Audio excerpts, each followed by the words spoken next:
We are back. What is it? Sunday, December 7th, 2025. We fresh off into December.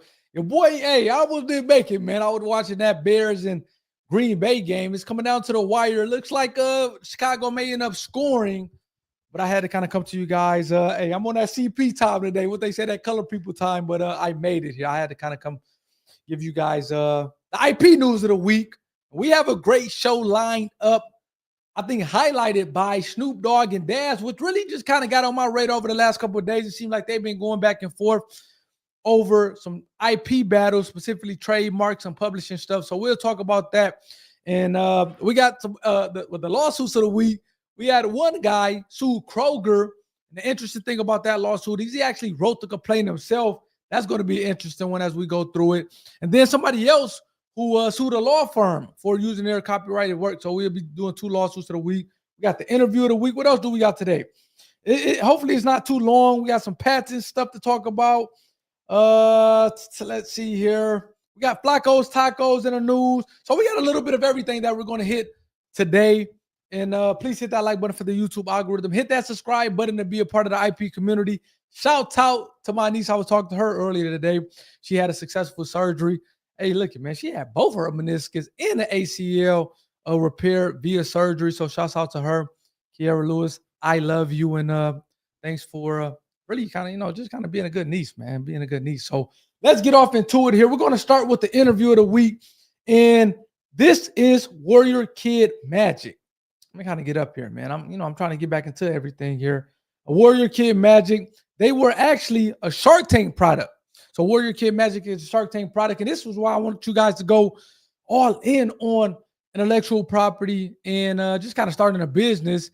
It's a pretty straightforward product, man. Just a bandana kind of showing you how to, really kids as well as adults to, if you get into emergency situations, what to do next. He has QR codes. He has instructions on his bandana. And he's doing big things. So let me kind of pull up his video. And we're going to essentially play the intro of this video. Yeah, let me know where you guys are from to the extent that you're tuning in for the first time. Hey, if you got a question, your boy almost $400 an hour. So, man, leave that question in the chat. But otherwise, please hit that like button for the YouTube algorithm as well as hit that subscribe button to be a part of the IP community. So let's kind of pull up Dustin. Like I said, this is a Shark Tank product. He actually got a deal on Shark Tank with Damon John. So shout out to Damon John. Shout out to Fubu. Shout out to Shark Tank. I was able to get him on the program and kind of talk about his product a little bit. So let's cue this up and see what Dustin is talking about. Let's go. Let me make sure I have this on on one speaker. Sometimes I watch these things on 2X. Let's go. Faith is the forefront of our whole lives. And I've had throughout my life, everybody in college starts to doubt everything because you meet new people and stuff. And so I've even doubted that. But when it says in the Bible, seek and you shall find. And so when you commit to seeking, like, what is the truth and what is the guiding light, and whatever God is to somebody else, might just call it the universe, might call it nature. To me, it's all the same thing. But having that grounding, and whenever you in your quiet moments, you pause and you think, am I doing the right thing? What can I? And just a peace comes over you of like, yeah. And then like in the book, The Alchemist, whenever you're on your path, the universe or God or whatever you want to call it conspires to help you.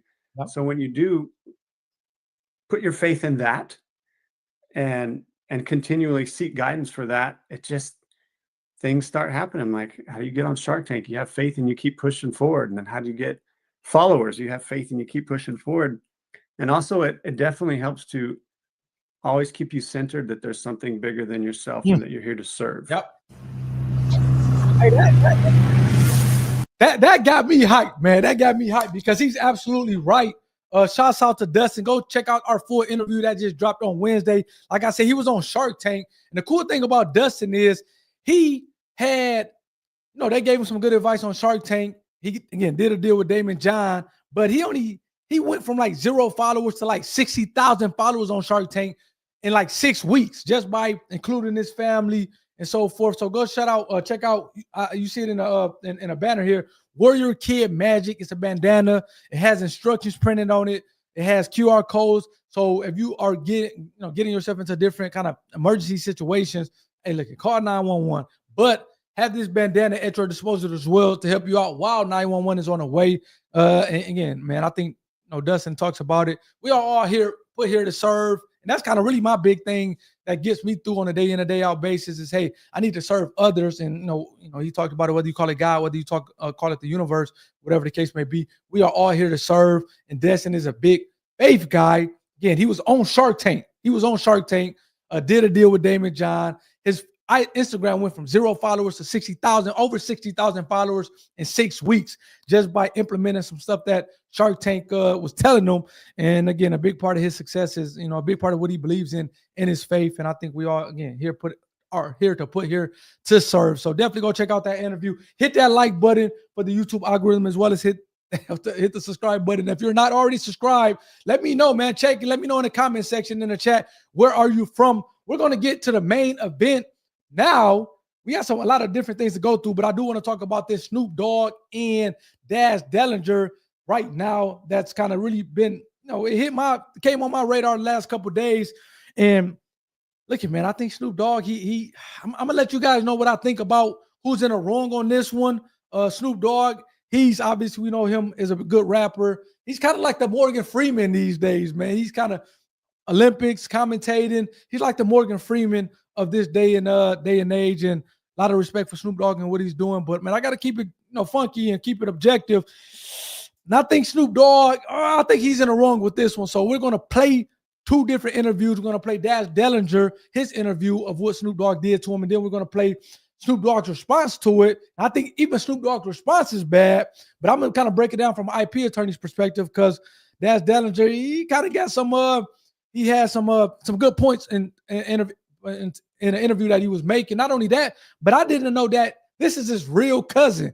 Snoop Dogg, man, he say cuz a lot. So you're like, okay, cuz, is this his cousin, or is this his boy, or whatever the case may be? But I think Daz Dellinger, and correct me if I'm wrong in the chat, is Snoop Dogg's real life cousin. So I think that's the case. Again, they've been going back and forth for a while here.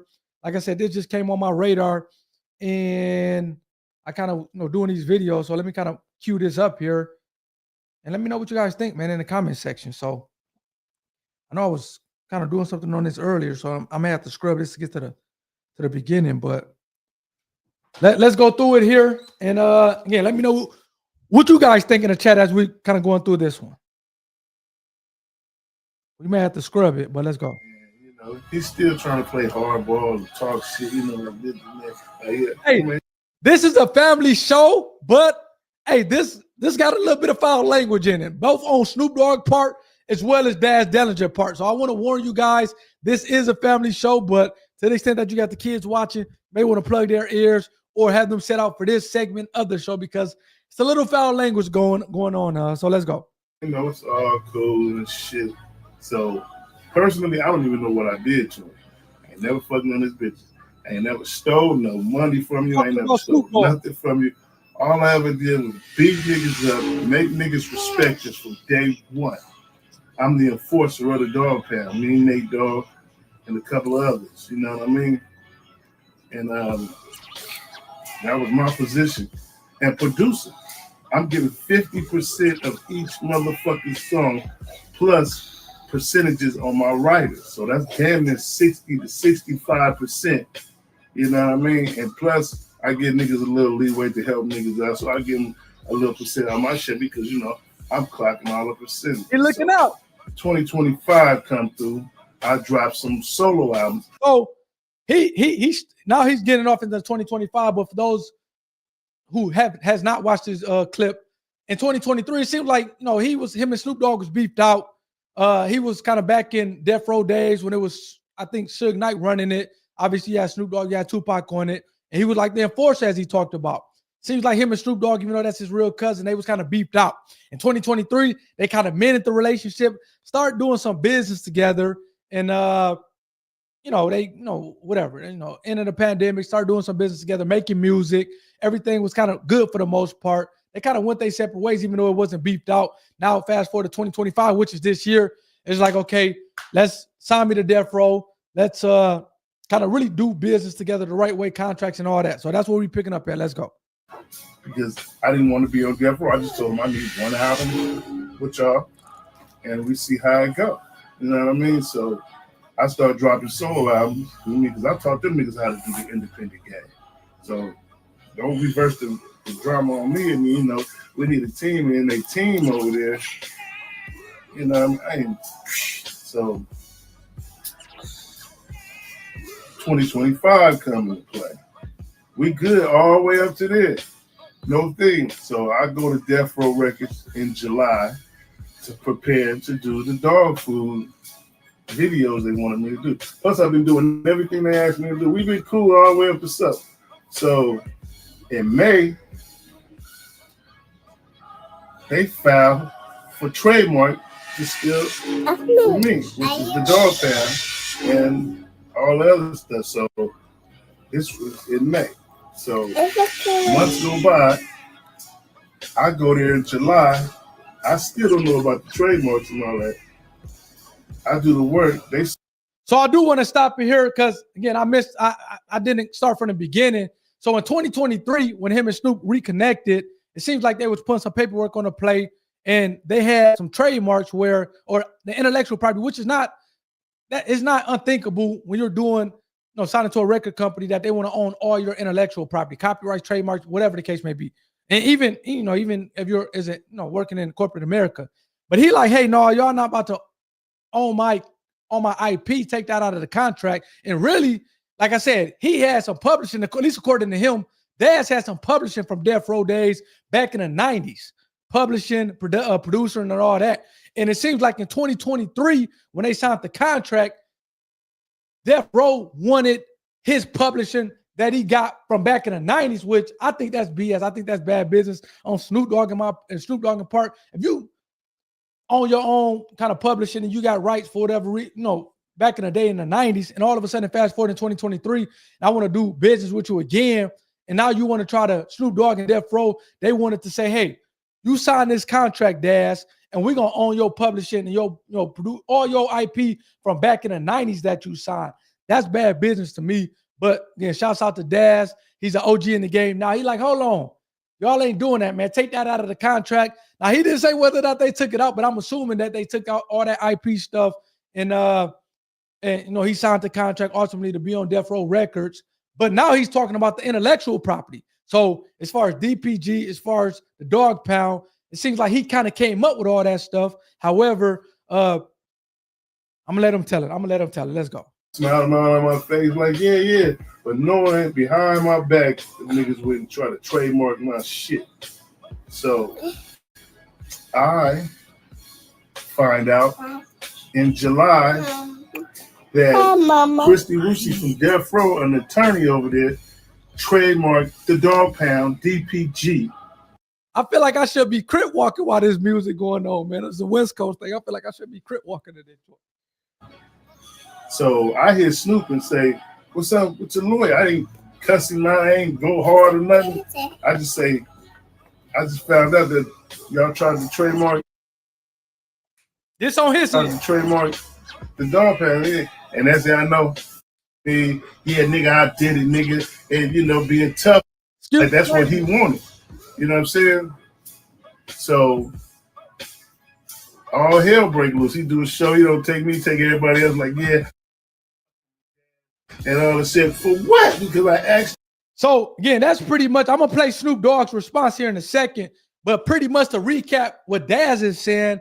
Hey, he getting with him July of this year, 2025. Everything good. They smoking, making music, and he don't even know. Unbeknownst to him, Snoop Dogg and Death Row, they try to file trademarks in May, so 2 months prior of, I guess, the dog pound, DPG, things that Daz claimed to have came up with. And they didn't tell Daz, but they did it behind his back, Death Row, Snoop Dogg, and he just found out about that. So he approached Snoop like, hey, what's going on? I heard y'all, your people, your attorney, try to trademark my stuff. And then that's when he said Snoop Dogg got big with him. Yeah, we try to do it. What you gonna do? And I think that's bad business. Y'all have to let me know in the chat. Is that bad business? I think that's bad business in my part. But I mean, again, business is a dirty game. So let's kind of go what Snoop Dogg has to say about this. Your boy Snoop Dogg, he got some comments. I think Snoop was out of pocket for his response. So let me kind of cue this up really quickly. See, man. Let's see. Come on, man. Okay, here we go. Snoop Dogg was out of pocket for his response, in my opinion, but that's just me. Let me know what y'all think about this. And excuse the language to the extent, that the family is watching. This is typically a family-friendly show, but Snoop Dogg, hey, this ain't the PG Snoop Dogg. Let's go. It's only 23 seconds too. I see you ain't got shit to do but hate on me, huh? In a minute, I'm gonna fuck you up, cuz. On some real shit. Not physically, but business-wise. Cause you broke as a motherfucker right now, so I'm gonna fuck you up in a minute, cuz. Leave me alone. Leave me the fuck alone. Leave me alone, cuz. I'm gonna fuck you up. Leave me alone. I see you ain't got. We're gonna play that again. It was a short 23 seconds, but he said a lot in 23 seconds. So we're gonna play that again in case you missed it. Shit to do but hate on me, huh? He talking about Dad, the person, his cousin who was signed to death row. Not only, in 2023, but it seemed like he was the enforcer, as he called it, back in the day in the 90s when Suge was running death row. And again, it seems like based on Snoop, death row trying to kind of take his intellectual property, his trademarks, Snoop Dogg, and he went public about it. It seems like Snoop Dogg didn't take too kindly of that. So he went on the internet himself to take a message or take a shot at Dash. Let's go. In a minute, I'm gonna fuck you up, cuz. On some real shit. Not physically, but business-wise. Cause you broke as a motherfucker right now, so I'm gonna fuck you up in a minute, cuz. Leave me alone. Leave me the fuck alone. Leave me alone, cuz. I'm gonna fuck you up. Leave me alone. And again, man, you guys have to let me know what you guys think in the chat or in the comments. I think that was a bad look on Snoop, dog. It seems like, kind of from the research I did, Daz is not an internet person. Again, he talked about him being an enforcer. He beat people up for Snoop Dogg, for death row them back in the day. It don't seem like he one of these guys that run to the internet. However, shit, enough was enough. This intellectual property got him, this IP got him messed up. He trying to feed his family just like the rest of us. And Snoop Dogg, death row, tried to get over on him on the IP, his trademarks, his publishing. He got fed up. It seems like he essentially did an interview and was talking about it and kind of aired it out, and Snoop Dogg didn't take too kindly of that. So, that's pretty much went on with that, man. Y'all have to let me know what y'all think in the comment section as we move on to the next part of the show. Flacos Tacos. I dropped this video on Tuesday, man, Taco Tuesday. Let me kind of cue this video up. So just kind of recap, it was a taco. Y'all can't do this, man. Y'all cannot do this. When I do these lives, when I do my videos, I'm really trying to give y'all some game. I'm trying to help y'all avoid, not only protect our intellectual property. Look, I had a company, just as an aside, before I kind of talk about this Flacos Tacos, somebody who I interviewed like a year and a half, 2 years ago, they put on LinkedIn, they selling their company. So I hit them up. So I'm really in the process of buying this company right now, but that's a part of kind of what you need to do. Protect the intellectual property, buy assets, buy products. So I'm kind of coming online with these videos to kind of help you guys out with that. And then, a lot of times, in terms of people getting sued or whatnot, I talk about that to shed light on it, to keep you from being in that situation to the extent that you create a company, protect your IP or whatever the case may be. So this owner, Flacos Tacos from California, is essentially got hit with a cease and desist letter from a taco place in Chicago. For those of you who don't know, I'm in the great state of Michigan. So Chicago is like our neighbors. I'm actually in Chicago like once a month.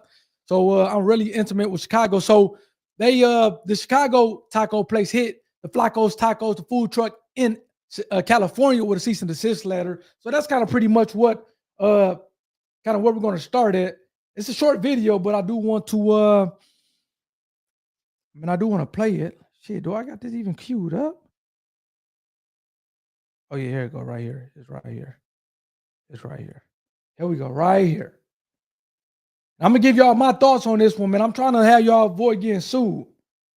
People don't like they don't mind getting sued these days. Let's go. Flacos Tacos. It's a taco food truck in California. To the extent that you were watching this from California, let me know if you like this place. Let's go. Come on, man.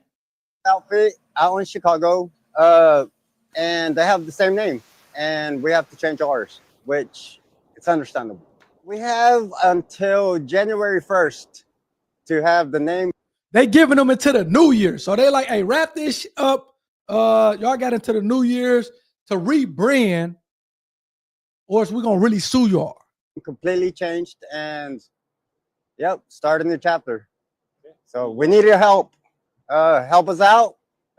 Leave some suggestions. The tacos look good though. I will say that. The Flacos Tacos food truck looks good. In the comments, and we'll see what we come up with. So just to kind of recap on that one. So Flacos Tacos is a food truck, and you see the different. And I did a video on this, like I said, that dropped Tuesday. So if you want to go check out that full video, which I kind of also read a portion of the article, go check out that on the YouTube page, Everything Intellectual Property.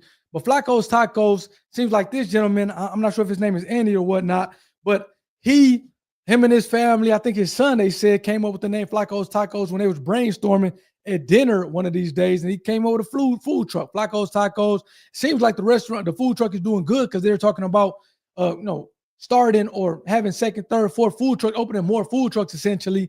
And it was a Chicago restaurant, a taco restaurant that had the exact same name, Flacos Tacos. But not only did they have the exact same name, they trademarked the name with the United States Patent and Trademark Office. I'm trying to tell y'all, man, it's a first come, first served thing. You have to trademark your stuff with the USPTO. So they trademarked the name Flaco. The Chicago restaurant trademarked the name Flacos Tacos with the USPTO. It got it granted, and I think they have been using this thing since like 2006, so like 19 years. So Flacos Tacos, the food truck in California that we just played here, the video I just played of the owner, by the way, he used Flacos Tacos, did not do a search, did not consult with an attorney. He not only just started the food truck called Flacos Tacos, but he wrapped the whole food truck in Flacos Tacos. You see the picture on the left at the bottom left-hand corner? That's his food truck. He got signage. He done wrapped the truck in Flacos Tacos, which now that's why he like, man, shit, we can't do nothing about it. We using their name because their name is the exact same thing, Flacos Tacos. I think his son probably saw that from the Chicago place. That's my opinion anyway, and use it. But this is real money. Not only do we got to pay attorneys, man, starting a business is hard. And I tell you what, starting a food business is even harder. I don't even know how y'all do it. I wanted to start a Big coffee shop. For those of you who are not in Michigan or not in a state where you have a Big B, it's like a coffee shop similar to Starbucks. They're growing.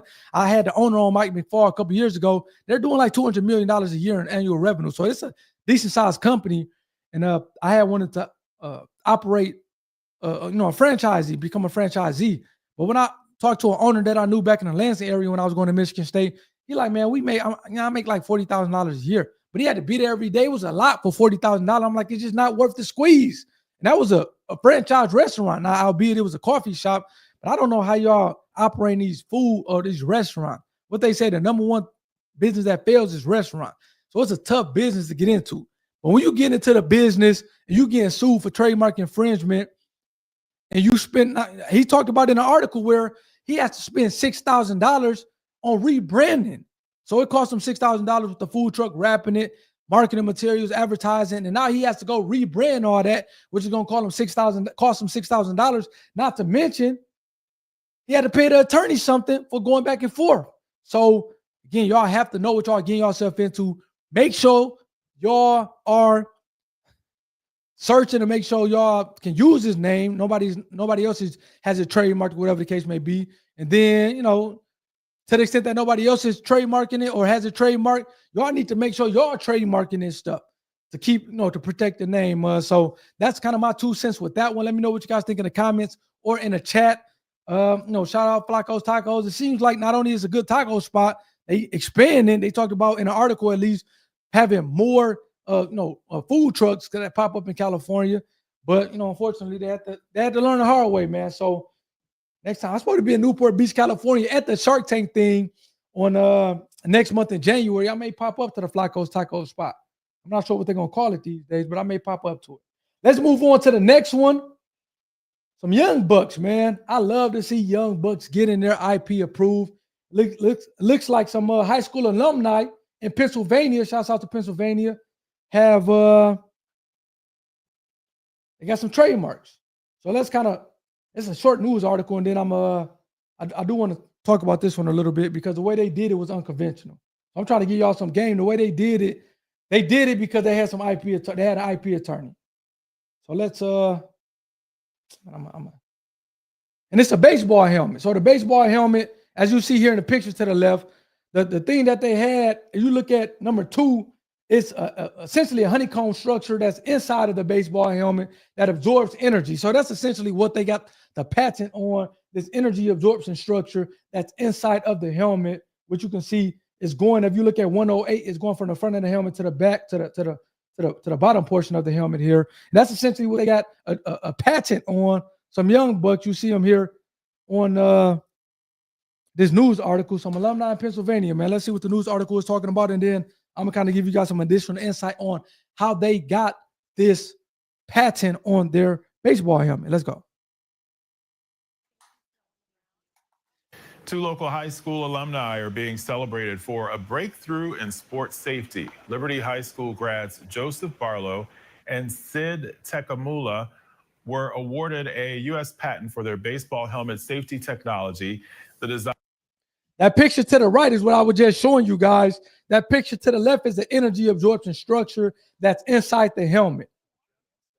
Design involves a nylon honeycomb-shaped structure that gets secured inside helmets and is meant to absorb impact. The structure can also recover most of its shape, which means it can be safely reused. The assistant superintendent of the Bethlehem Area School District commended the pair's achievement. So that was a pretty short article, but I do want to talk a little bit about what it is that they did. So when you file for a patent, my earring came out. When you file for a patent, it's an original patent. However, you can file additional patents, which are called continuation applications, divisional applications, or continuation in part applications.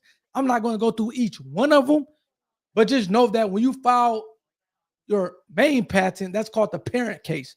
And a lot of times what people do, and I'm giving y'all real game on this, a lot of times what people do to keep their patent situation active in case they need to file additional patents because people try to copy their stuff and go out to different claim scopes so that they can sue somebody. They file what is called a continuation application, a divisional application, or a continuation in part application. Now, a continuation in part application is you're adding, I'll do that later, you're adding subject matter to your parent application. So your parent application says protect A, B, and C. Your divisional application, your continuation application, you're essentially not adding any subject matter to the patent. You're still protecting A, B, and C. However, with your continuation and part application, I'm giving y'all a real game that's going, it typically costs a lot.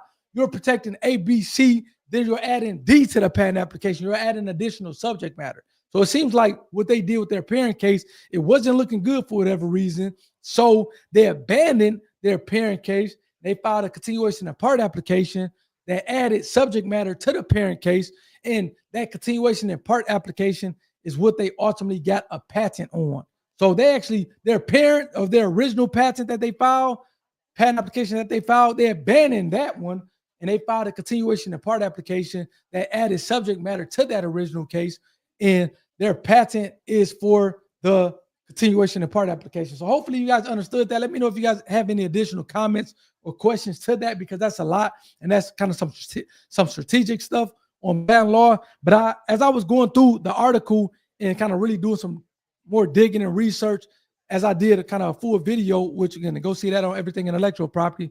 I'm like, oh yeah, they definitely had a patent attorney on the case, because that original filing that they had, they abandoned that one. They filed a continuation in part, which depended on that. And the thing with the continuation in part application is the new subject matter gets the later filing date, but that old subject matter gets the, essentially the filing date of the original patent. So again, I know that was a mouthful. I know we're talking about a little bit strategic, but shout out, and these high school alumni, so I'm not sure if seem like they may be in college or if they went to college, seem like they some young bucks nonetheless. So I would like to see young bucks getting a patent. I wanted to highlight them as I did see that article. So man, shouts out to them. Press pause on this. Bethlehem, Pennsylvania. Young bucks, as they got a patent application on the helmet, man. We'll see if they kind of make that, and we see it out in the universe. And we're going to see how long this one. I got another one that I do want to talk about as well, a lawsuit of the week. Well, we're going to see how long this one takes, and then we'll go from there. Kroger is being sued. And this is an interesting one. When I pulled up this lawsuit and I saw it was 4 pages, I said somebody wrote this lawsuit up themselves. And that was the case. You had somebody went in Kroger. We're going to talk about the lawsuit, but I'm giving you all the Cliff Notes version. Somebody went in Kroger, bought some milk, some half and half milk. I guess used it for their coffee. They threw up. They got sick, it looks like. They was pissed off at Kroger. They read the ingredients. Like, oh, no, Kroger lied to us. It's false advertising. I'm still not sure with the trademark infringement case, but they threw trademark infringement as well in there as well in the lawsuit. And they sued Kroger for a number of things, false advertising, trademark infringement, but they wrote the complaint themselves. Now, I don't recommend y'all do that. I always recommend you guys to get an attorney to handle this stuff for you guys. But I thought this was both interesting, informative, as well as funny. So we're gonna pull up this one and try to get some additional insight on this one. Do y'all got that much time on y'all hand to say, look it, I'm finna sue this person, and I am going to write this lawsuit myself. Your boy, me personally, I'm just taking it to the chin. They got me on this one. I'm not messing with Kroger on this half and half milk again, and that's that.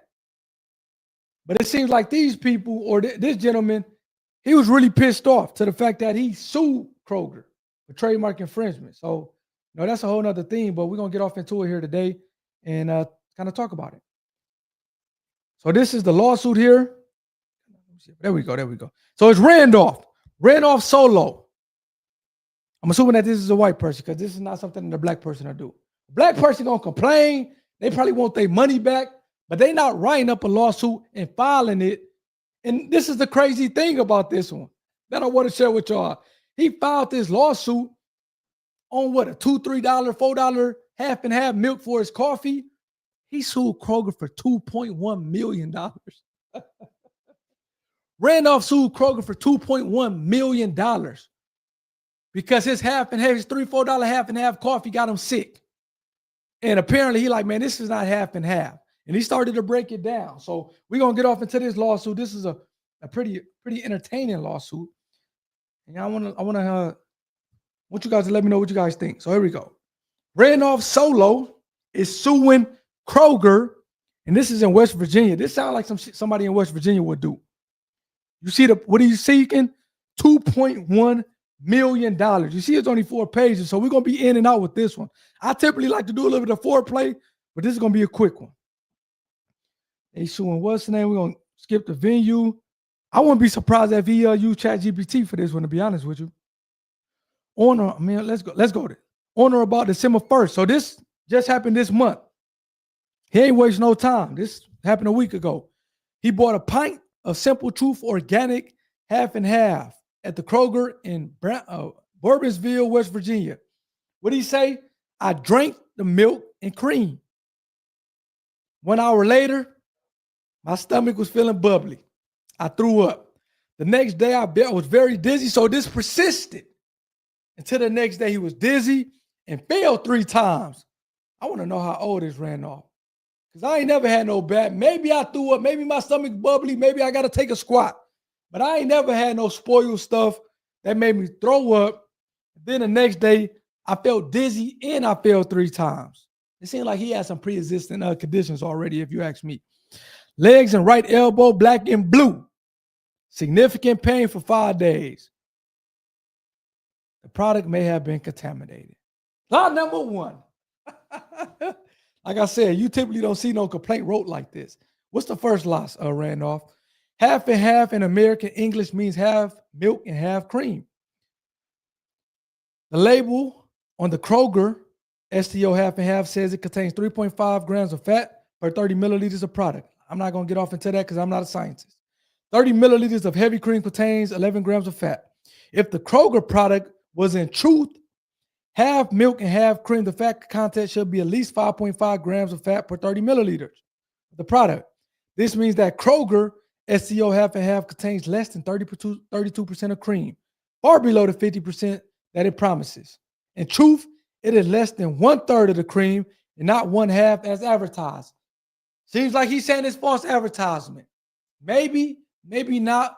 But the way he done laid it down, he got a case, in my opinion. What's lie number 2, though?